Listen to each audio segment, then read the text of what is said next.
ఇంతకుముందు బిజినెస్ చేస్తుంటే నేను వచ్చిన తర్వాత ఇక్కడ ఏం బిజినెస్ లేదు. పట్టకాయ వస్తుందండి, ఎన్ని మాట్లాడాలని నమ్మకండి.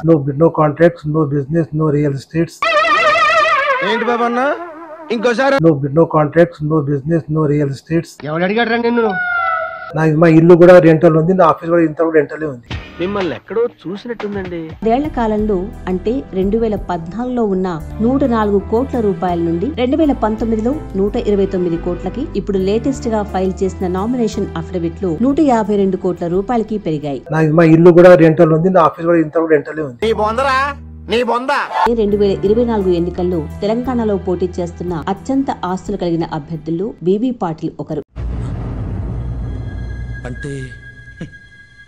BB Patil Banjara Hills road number 12లో ఒక్కసారిగా 8 ఎకరాల వ్యవసాయేతర భూమి చూపెట్టుకున్నాడు. మరి ఎంత భూమిని రాష్ట్ర రాజధాని నగరంలో ఖరీదైన ప్రాంతంలో ఎలా కొనగలిగాడు? ఈ భూమి విలువ కేవలం 1.44 కోట్లు అంటే అది నిజమని ఎట్లా నమ్మాలి? ఇటువంటి అఫిడవిట్ ను ఎలక్షన్ కమిషన్ ఎలా అంగీకరించింది?